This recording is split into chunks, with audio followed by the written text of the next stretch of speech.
Henry, another fight. It's been an interesting card, right? The Dominic Cruz connection seemed right there for you, but in the end, that's not a thing, and it's Song Yadong you have to focus on entirely. How are you feeling about this fight, and how was the camp and the preparation?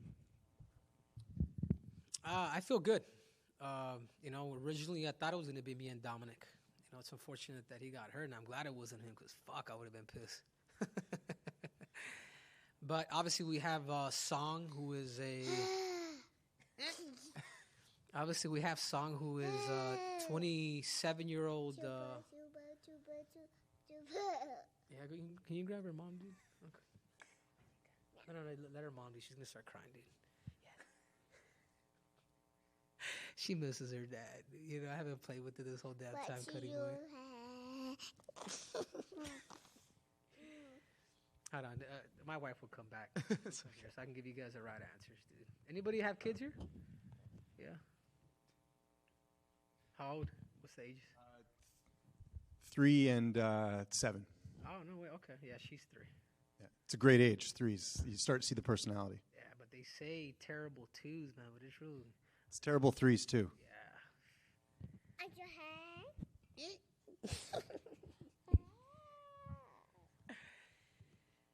Let's just wait for my wife, if that's okay, guys. Sorry about that, dude. I shouldn't have brought her up. Maybe can you let me do the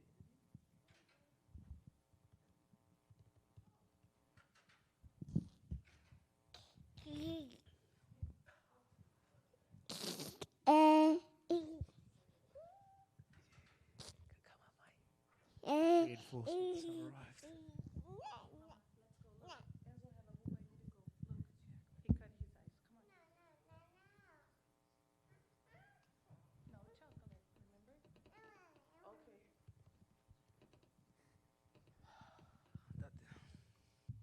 All right, so take 2. Anyways, that's parenting. That's parenting at your finest. Yeah. So Song Yadong, your thoughts on the fight and fighting a young up-and-comer? Yeah. I'm 11 years his elder. He's an explosive fighter, really good at countering. He's a guy that could shut your lights off with one punch. But I think the same reason why his greatest gift is also his worst enemy too. That gas he could completely go straight to E. So I love the fact that they're giving me a younger fighter. I love the fact that my back is against the wall. There's a chip on my shoulder. I love the fact that I'm an underdog because these are the moments where I shine, and I appreciate all of it. So that's what I wanted to talk to you about, right? Like your career, it would be easy for people to think like, okay, Henry's got a couple of fun fights left, and that's what he's going to focus on, like the Dominic Cruzes of the world and stuff. But here you are fighting a guy who's working his way up the rankings and building his career. Does that should that show us that you're still hungry to compete at the top level and you're still after more accolades rather than just having fun? Right, of course, and I love that from the UFC. I love the fact that they're doing that. They're not just doing this legend versus legend shit. Like, you know what, I thought about it too, and I got into it with Hunter Campbell. Like pretty bad. This was about a year, but then I called him back. Like, you know what? You're right. If I want to be the best in the world again, give me who you got. Give me your biggest dog then. And they originally wanted me to fight Song at the Sphere, but at that time I had an injury. So then when I called him back, I was helping President Trump a lot with this with the politics. Traveling to Michigan, doing a bunch of work in Arizona. That stuff's important to me. And I says, after the president gets elected, like, let me, I'll call you the next day. And that's exactly what happened. Like, once everything happened, once the election was pretty much over, I'm like, all right, dude, give me Song. I want him. So should you beat Song on Saturday, do you think that pushes you right back up into title contention? Obviously, you had the fight with Merab, and I think you looked really good in the first round. Then he sort of started to get his success.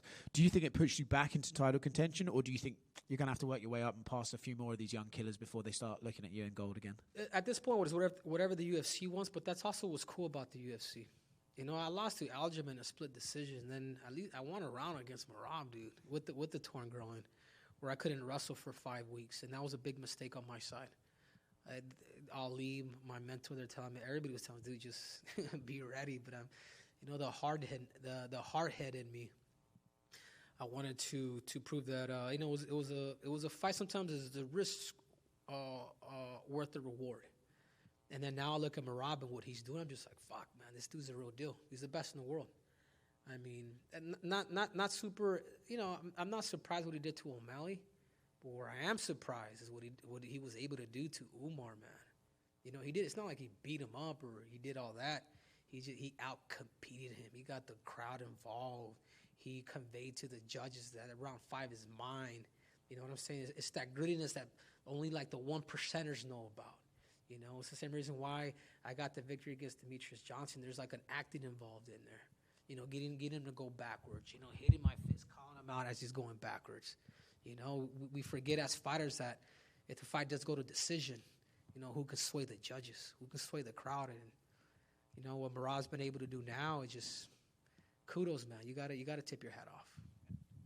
So that's something that just comes with experience, you think, like younger guys? Yeah, I think he went through his bumps and bruises, and I think confidence a little bit there, and then time, his ability of mixing his fighting, you know, from wrestling to striking.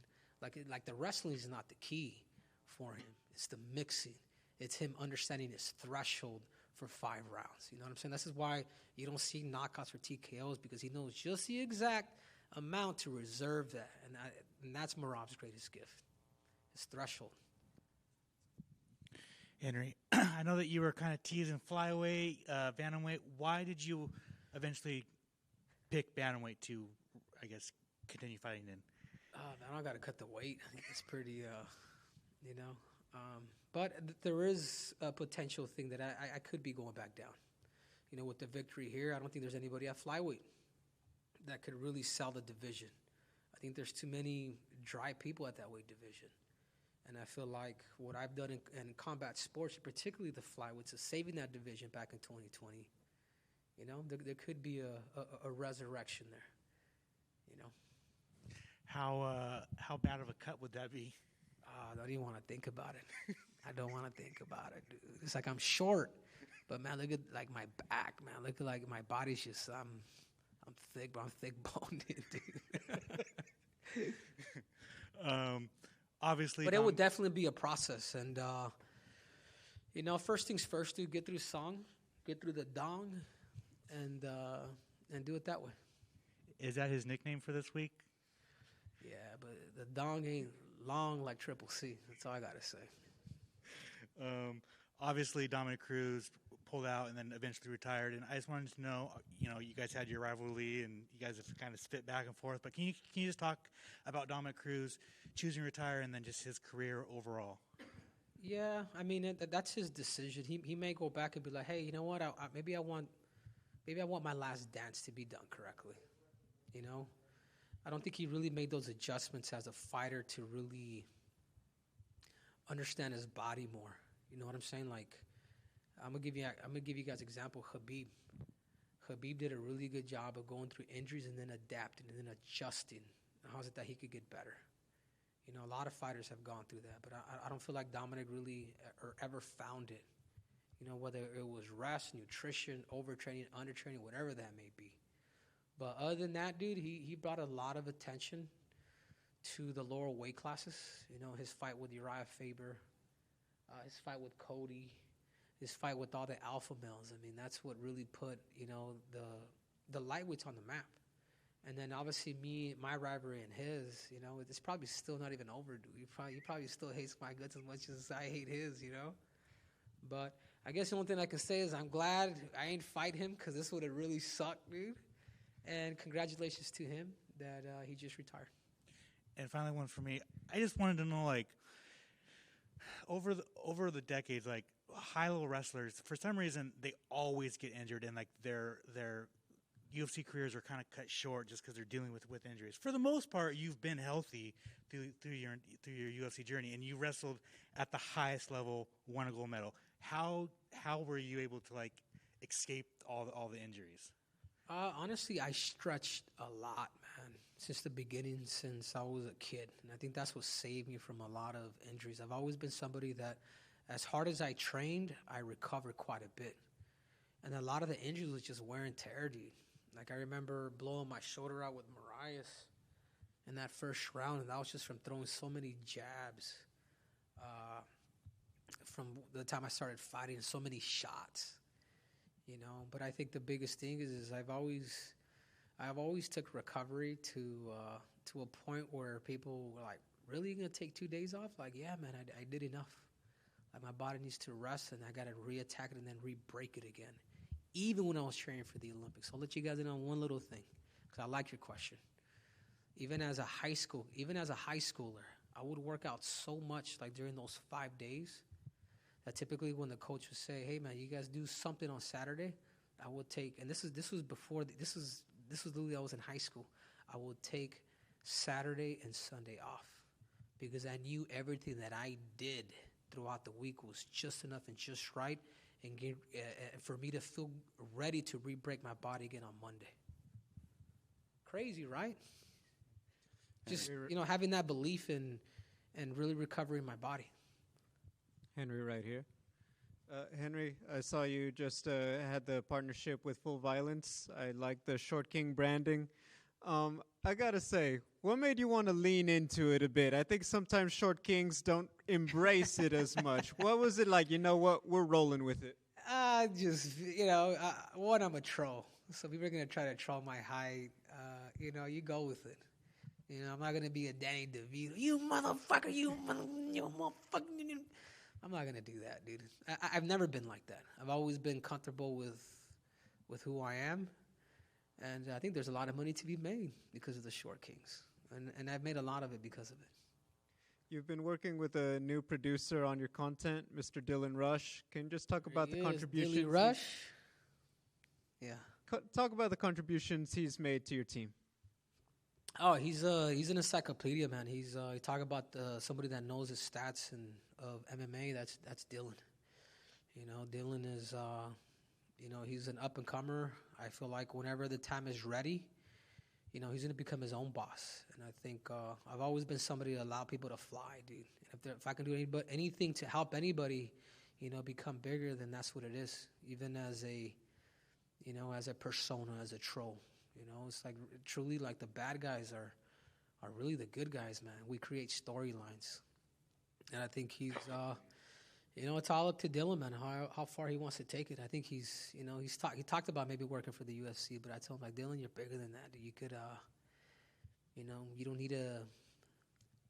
need to necessarily be, I think you're at that level where you could be your own boss and create your own content because he's super creative. He's got a great future ahead of him. Final question. You kind of my next question is how much money did you give? He's the homie. He's a friend discount right there. Henry, final question. You kind of have this friendly rivalry with Kayla Harrison, both two Olympians. She's on deck potentially to fight for the title. If she gets that UFC belt, are you okay sharing the Triple C moniker? There's only one, and that's Triple C, man. I think, and I'll do respect to Kayla. She's great, man. She's one of the greatest combat. If she does win this belt, she can go down as top 5. But man, there's nothing like winning a gold medal in wrestling, and I'll say that to anybody's face. Boxing, judo, anything, man. Like the people that I respect more than anything in this world, that I fanboy over, and I've been around Mike Tyson, I've been around all these dudes. I do not fanboy more than anybody when I meet Olympic champions in wrestling, man, in freestyle wrestling. I'm just like, and Khabib and all these guys, they're the same damn way. There's a level of respect that you have for Olympic wrestlers, and particularly Olympic champions in wrestling, that nothing else really comes close, dude. Thank you. Henry, you mentioned kind of the resurrection of the flyweight division. I'm just curious how you thought Pantoja has done. Are you insinuating maybe you haven't been impressed with him? Just what are your thoughts on him as a champion? No, I love Pantoja, and that's another thing too, man. I spend New Year's, like I'm super close to Pantoja. He's a great fighter, but I think sometimes you can create storylines because everybody's kind of dry at flyweight. Like there's no tussle. Like, you know what I'm saying? Like there's no storylines because like when I became champion, like it was my responsibility. It was my responsibility when I talked to Dana, they were gonna get rid of the division driving in his red Ferrari from the Apex. This is like, I think, Contender Series 1. I think Kevin Holland fought that in the Contender Series. And it was like, man, this is big mouth. Like, we were just talking about it. I remember driving back to him in a Ferrari, and he told me, he's like, hey, man, I just want to let you know that, I'm going to grant you your decision, because after I beat Demetrius, I wanted to go up and become a double champ, because the whole storyline was Demetrius Johnson versus TJ Dillashaw. I'm like, no, I'm going to beat this dude. And I kept saying it during fight week. This is back in UFC 227. I said, I'm going to beat this dude, and I'm challenging the winner of Cody and TJ. So that's exactly what happened. So then when I was driving this car, I was like, hey, man, we're going to grant you, but we're going to get rid of the division. We're going to get rid of it, like, completely. I remember my heart just sunk, dude. I'm like, yeah, but we're going to grant you your opportunity. It just sunk. It just didn't feel right. So then I talked to Ali that day, and I'm like, Ali, I don't feel right, dude. I don't feel right getting my shot, and then that's it. The flyweight division doesn't exist. Like, you erase all of Demetrius Johnson's accolades. You erase everybody who's ever done anything. And I said, let's bring him down. So TJ wanted to go down. He wanted to come down. I'm just like, no, let's give him what he wants. So beat him at 125, and then go up, and then go to 35, and then do it again. So happened to be he was on PEDs, which a lot of people say it's, he was dehydrated. Dude, that dude was 150 when I fought him. He was bigger when we fought each other in New York than he was when he was weighing 135 pounds. It was that secret juice, dude. You guys go back and look at the stats and look at how much he actually weighed. So then that's when the whole theatrics kind of came about. It's my job, it's my duty to save the division. And I love Demetrius, dude. He was so good that there was no storyline because there was no competition. But at the same time, he never really sold it. It was too much GSP without the accent. So then I took it upon myself. I was like, you know what? I'm going to come out with this snake, slam it on the thing, come out with my gold medal, and just cause a bunch of fucking problems. And then that's how the King of Cringe kind of came about. Because then people started saying cringe. I was like, what the hell is cringe? That was a new word to me back in 2019 or 2018. 2019, yeah. So then that's how it started. So to get back to Pantoja, I think it's his responsibility now to promote the weight division. And I mean it, and I tell him that as a brother. It's his job to sell the fight, dude. To pick it. Maybe he needs to become the bad guy. It's kind of crazy in hindsight, too, Henry, to look at, the opponents you fought in Dominic Cruz, Aljamain Sterling, and Merab in particular. So I'm curious, man, like, how do you rank them in terms of most challenging to fight, and then how do you rank them in terms of legacy and greatness? Yeah, they're all the top, maybe the top three, according to numbers. And I'd probably, because of how Merab did me, and the fact that he's beaten all the old and the new generation, and I think for me right now, I'd probably put him up top. From Aldo to Jan to Umar, myself. I mean, you got to respect that. Yeah, they're not title defenses, but he was able to kind of take a back seat for his brother. And I think that says a lot about their relationship and the fact that he's taking out all comers. Best of luck. But in combat sports, dude, that put me number one. You know what I'm saying? You got to, man. Who else would you guys put up there? Is an Olympic gold medal, what's that worth in comparison to any other combat sport? It's a lifetime dream. The 2 UFC titles, that's just icing on the cake. Speaking of Demetrius Johnson, he's a Seattle area guy, or Tacoma, whatever, but have you spoken to him at all in the lead up to this Seattle card? Has he given you any words of wisdom, anything? Yeah, he sent me a message, I think it was a couple weeks ago. We just chit-chatted. But no, other than 2 weeks ago, he just, hey, man, good luck, bro. I'll be cheering for you. So it's pretty cool that, rivals kind of become friends a little bit. I'm sure he'll have a reaction video after the fight. He'll probably be going crazy for you. Yeah. As far as Song Yadong goes, do you think that standing and trading with him is a good path, or are you going to mix in that Olympic wrestling?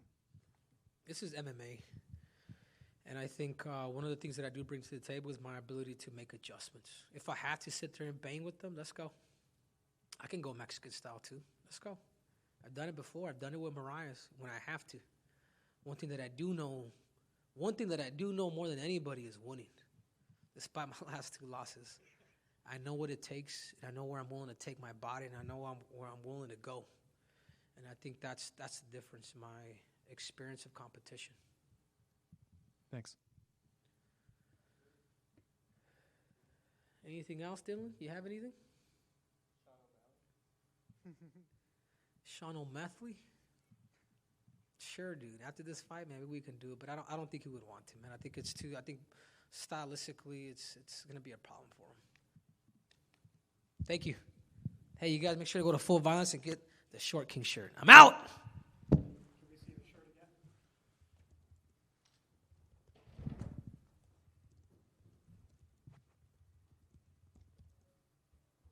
Thank you, guys.